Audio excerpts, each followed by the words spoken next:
Go. Hello, welcome everyone. We're so glad you could join us today. My name is Christy Diaz, and I'd like to introduce our presenter tonight. This is Melanie Daybell. She breeds and trains English Golden Retrievers and has worked with dogs of various breeds for over 25 years. So she knows firsthand that this is an important topic tonight. We're so excited to hear from you, Melanie, and I'm going to turn the time over to you. Okay, thank you so much, Christy, for everything. And thank you, everybody, for being here. I just think this is such a crucial aspect of our pets' health, their digestive system.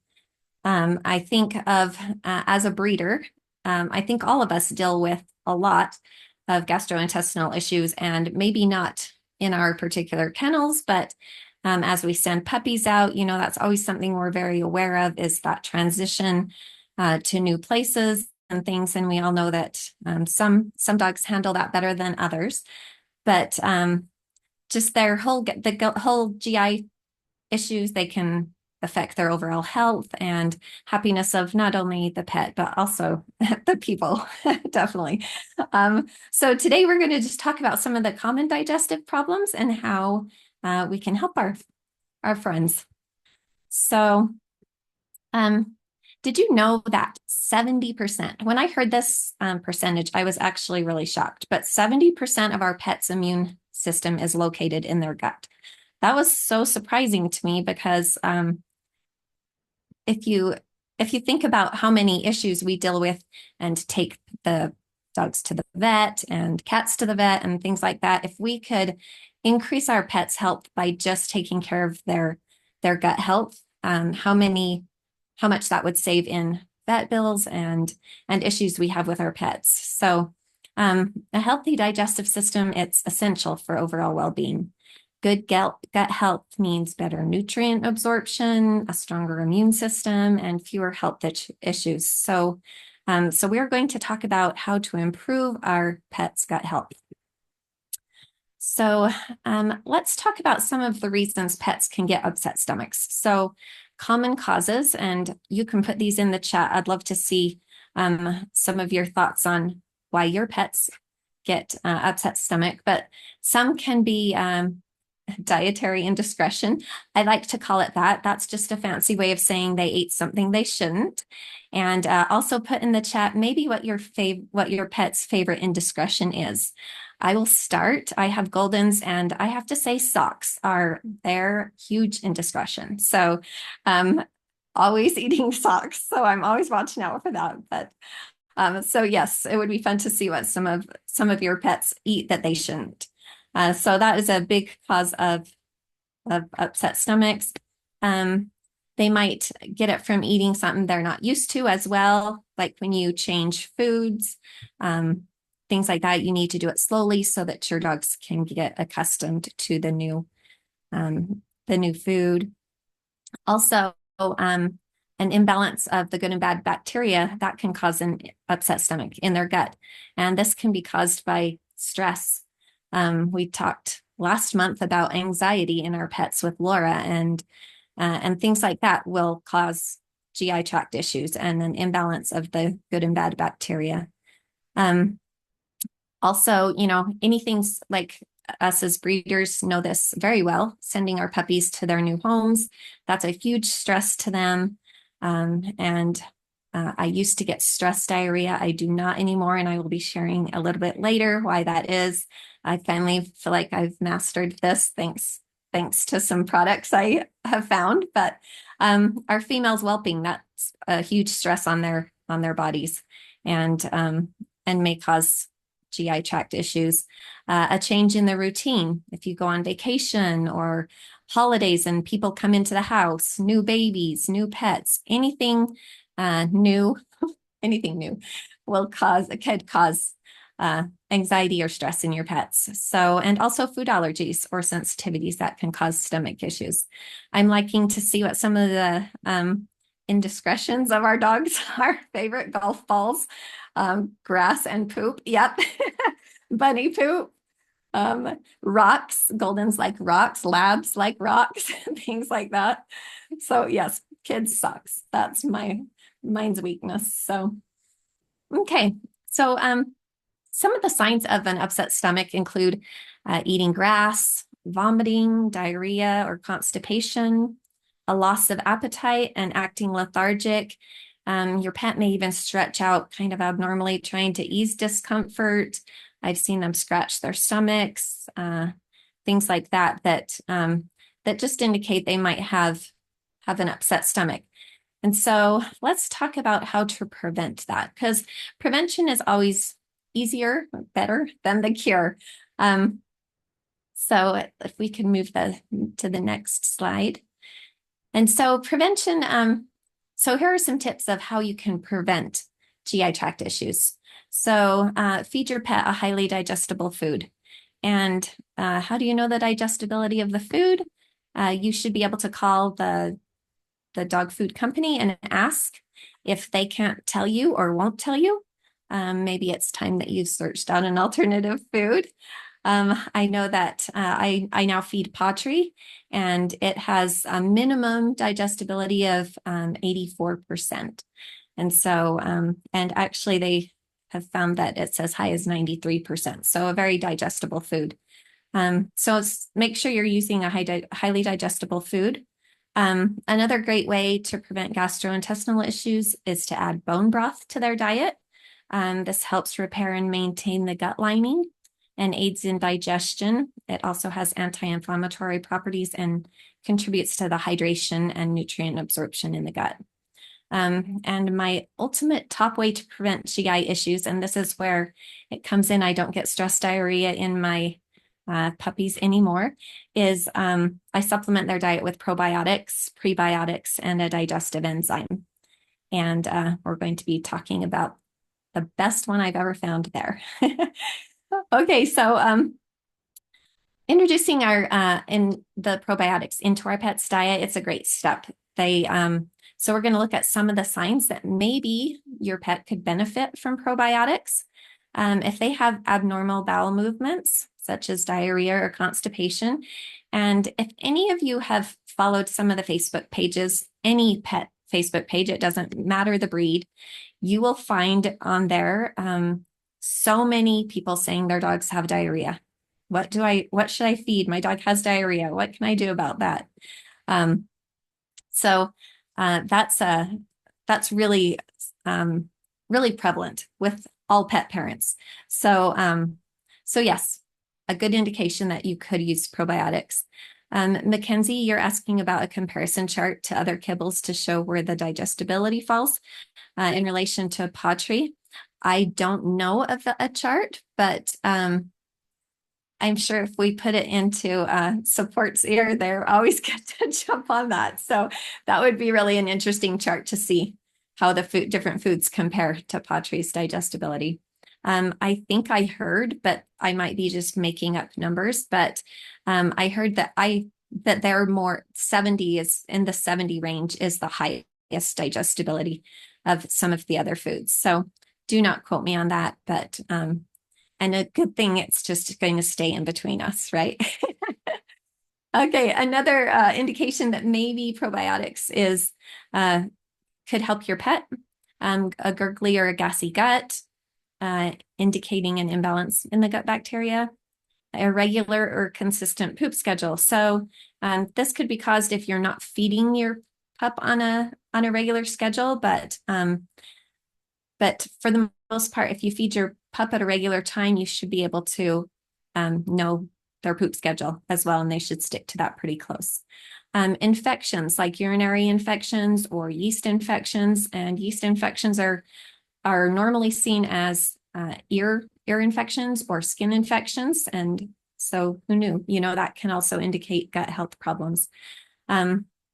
So there are other signs, like if your pup has allergies, probiotics can strengthen the gut, which will in turn strengthen their immune system, which will help your pet manage their response to allergens. So you can sometimes heal their allergies with probiotics. And of course, after a round of antibiotics, you should also always supplement with probiotics to help restore the good bacteria.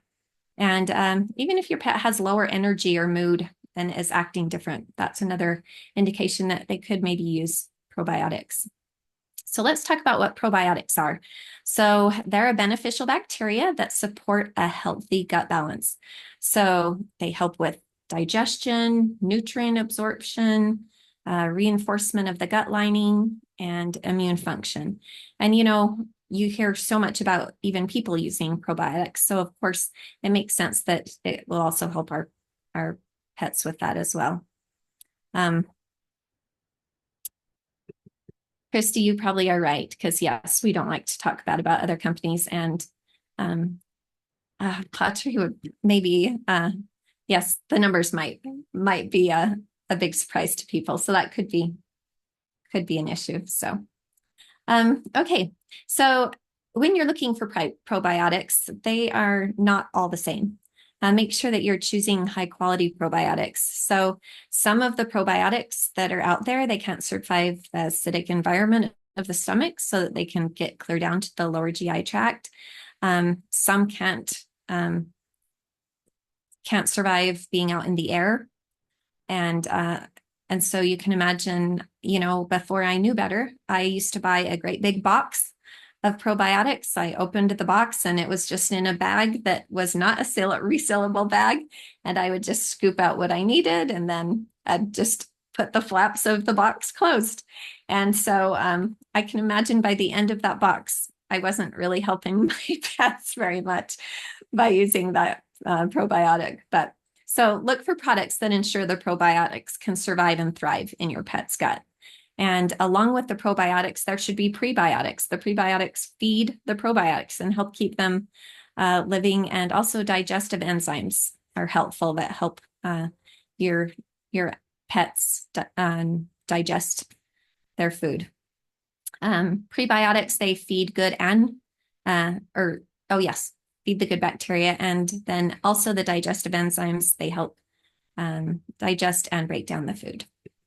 So, okay, so let's move on to, this is my very favorite thing I've ever found, because like I said, it got rid of all of my transition stress diarrhea for my puppies when they transitioned to their new homes. My moms, when they whelp, it's very common for the females to have diarrhea, eating all of the cleaning up after their puppies, and their metabolism has changed as they're producing milk. And so we dealt a lot with loose stool. And I found Patri's GastroPro Plus, and that has made all the difference in my program. I don't stress about my puppies moving on, as I just make sure my families have GastroPro Plus on hand and are using it as soon as the puppy gets there. And of course, they've been using it here so that their gut health is as healthy as possible, and their immune's as high as I can get it before they head out. So, so this GastroPro Plus, it's an all-natural blend of probiotics, prebiotics, digestive enzymes, and herbs. So everything that you want to look for in a probiotic, GastroPro Plus has it. And it's specially designed to support your pet's digestive health effectively. And it's always been great at this, but Patri's actually switched from a tablet to a soft chew, so kind of reformulated it just a little bit, and my dogs love the chews. I use those as treats once a day, and it also helps deter your pets from eating stool. I know that's a big thing for people. I've actually had a couple friends, they've got rid of their dogs because of coprophagy, is what it's called, when they are eating stool. That's one thing that they just couldn't handle. And so to think a small chew once a day maybe could have taken care of that. So, and it has now increased its fiber to help firm up their stool as well. So, so yes, love GastroPro Plus. So no good digestive health presentation is complete until we've talked about dog poop. I know that this is a common topic around even our dinner table, because it's so important. I know as a breeder, it's so important to me, and a lot of our puppy families are the same way. Monitoring your dog's stool, it's a great way to gauge how healthy your dogs and your puppies are. A healthy dog poop should be kind of chocolate brown, and it should be shaped like a Tootsie Roll or a log, depending on the size of your dog. And so any significant changes in their stool can indicate health issues. And so I think that if people looked through my photos on my phone, it would be kind of entertaining, because I do have a number of, when I go somewhere, my husband, my kids all know that if there's an issue with poop, they better send me a picture so that we can tell what's going on with our dogs or our puppies. So I know that as breeders, even, like, you can smell when your puppies have a certain infection, like a certain parasitic or viral infection. And we also kind of learn to know just by the color and consistency what we're dealing with, what kind of an infection as well. So as you're paying attention to your pet's stool, you'll notice that different stool types can signal different issues. So if it's kind of dry and crumbly, maybe your puppies or your dog are dehydrated. If it's soft or mushy, it can suggest maybe a dietary issue. Diarrhea might point to an infection or intolerance. So those are all things that you can watch for as well. And also stool color has a lot to say about how your pup's health is. So if it's white or chalky, it can mean that they have excess calcium or maybe a bile duct issue. Red stools, of course, indicate potential bleeding in the lower digestive tract. Black or tarry stools might suggest bleeding in the upper digestive tract. If it's light or medium brown or green, it's also indicative of some maybe GI tract upset. So always consult your vet if you notice unusual colors that are concerning to you. And that, combined with smell as well, it's important to just keep an eye on those things. So having said that, yes, it's important to know when to seek veterinary care for any of these symptoms. I know as breeders, we really kind of troubleshoot a lot of our own issues and try to take care of them as much as we can here. But if you are experiencing, frequent vomiting or blood in the stool, or your dog's very lethargic or has ingested a foreign object, those are definitely reasons to call your vet immediately. They can lead to serious conditions, so that are better treated early than late. So Trisha, isn't it fascinating, the poop color? I think so too. And I agree. Yes, no one is obsessed with poop as much as a breeder. So, okay, so to wrap up, here's some just of our key points that we covered. Gut health. It's vital for your pet's overall well-being. You can avoid vet visits and health problems by making sure your pet's gut is healthy. And like we talked about, prevention is the best cure. So watch for signs of digestive issues and some things that you can do. Consider adding probiotics regularly to their diet. All of my dogs are on probiotic. When my puppies, they are on the recommended dose, and so that they're building their immunity, and then as they go to their new home, I have them stay on that recommended dose on that Patri puts on the GastroPro Plus. When my dogs are stressed, like whelping, any of that, they're getting the recommended dose. If for my other dogs that aren't breeding right now and are healthy, stools are good, I put them on a maintenance dose, which I just cut it in half. And that just kind of saves a little bit of money. And I feel like I'm still adding to their gut health and keeping the preventative high, so that I don't have to worry about anything happening down the road. And then also prevention through a proper diet is important. So, and monitoring your pet stool and behavior can also help you catch health issues early. So I'm just going to highlight some of the products, and actually I use every single one of these. It's been a game changer for my breeding program, but some of the Patri products that can support your pet's digestive health. So I've raved on about GastroPro Plus. So definitely have any questions about that, let me know, but love that. And then for the other thing that has really helped is the bone broth.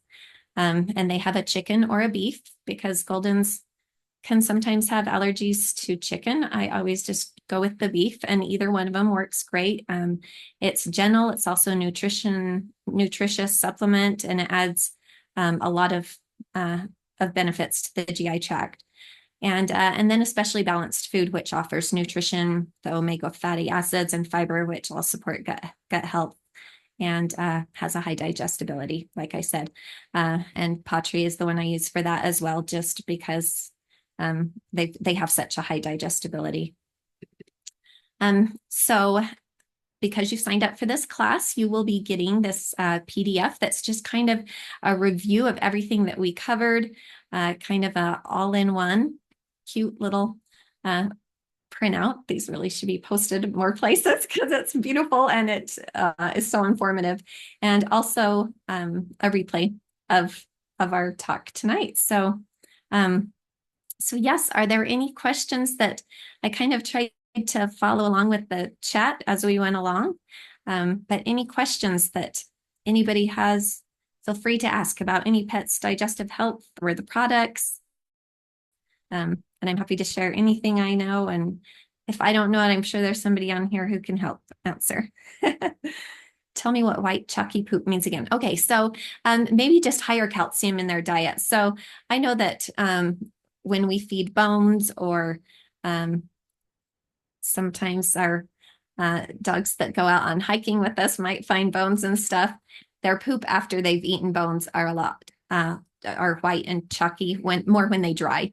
And that's just an indication of high calcium. Also, it could indicate bile duct problems. So kind of watch that. I figure if it's a good solid stool, and that's the other thing. Sometimes, maybe they just, I don't know, got stung by a bee, and so they're feeling a little stressed. They might have, soft stool in the morning, and then by night it's back to normal. So if it's not, a super alarming diarrhea or anything like that, I'll wait until it's time for their scheduled poop again before I get alarmed and just see maybe just something happened, and so we'll move on. And that's usually what I have found with the calcium, is maybe one of their stools is kind of turns white and chalky, but their next one looks normal. So is there a list of the probiotics that are in gastro? I think on the Gastro Pro Plus, let me see if I have any on my right by me. Okay, I think it's in the other room, but yes, on the and maybe somebody can answer that better than me, but yes, on the back of the container of the Gastro Pro Plus, it does tell all of the ingredients that are in it, all of the different kind of probiotics, I believe. Kathleen, you just recovered from Giardia. That is a bugger to get rid of. And something that us breeders know well, because, you end up with puppies that are drinking water that they may have pooped in before you got it cleaned up, and they're eating each other's poop. And so, yes, Giardia is a big thing in that a lot of us breeders deal with. And I have found, though, by keeping gut healthy, if our moms go into their pregnancy healthy, having a strong, healthy gut, it seems like our puppies are able to, I don't know, fight off maybe the Giardia, just because they come out with stronger gut health as well. And then we wean them right on gastro. We add to their the mush that we start feeding them at 4 weeks old as well. So I really think that it has made all the difference in our kennel. Mackenzie, I don't know if I answered your question very good about the probiotics and the gastro, but I'm sure in the on the pottery page, or I don't know, are you a Pet Pro, Mackenzie? If you don't have access to the Pet Pro page, I'd be happy to just send you a picture, a screenshot of that, of the back of the Gastro Pro Plus, so you could see what's in that. Yes, it is definitely on the bottle. I agree, Kathleen. I think I've seen it there before. Okay, any other questions? Okay, I would just like to encourage everybody. Thank you so much for joining us. First of all, I know that this is a huge issue. And yes, so 4 weeks old for the GastroPro Plus. And actually, I think it says on there that you can start using GastroPro Plus at 12 weeks of age for your puppies. And there we go. Mackenzie, Kat got that up for you. Thanks, Kat. And just all of the ingredients on there that tell all of the probiotics that are in there. And the immunoshroom I saw is also 12 weeks. The bone broth, I think, is the same. You can start feeding that just as soon as you are weaning your puppies. I know there are breeders that add that to their mush. So yes, all of those things are, I know the gastro and the immunoshroom are 12 weeks. I don't even start feeding any of that until 16 weeks, and same with the bone broth. So, okay. Thank you so much, you guys, for joining us. If you have other questions that you want to send me, or send Patri, can probably answer most of those. I've dealt a lot with all kinds of GI tract issues, so I'd be happy to answer any of your questions if you want to message me personally, or send it in to Christy and Allison. They could help with that as well. And then, yes, I also just want to give a shout out to Danielle Peterson. She's going to be doing our Wellness Unleashed next month, September 24th, talking about senior pet care. So yes, we look forward to hearing about that next month. Thank you so much, Melanie. And Yes. thank you, Trisha. I see you're answering some of the questions in the chat. So thank you for that support. Thank you so much, Melanie. We are going to get this recording sent out to everybody who's registered. The PDF will be emailed as well. And the Pet Pro who invited you can be able to share with you more information and do a pet profile with you to see what we would recommend for your pet. So we'll go ahead and end it for now, and we'll see you next month in September for our next class. Thank you, everybody. Thank you.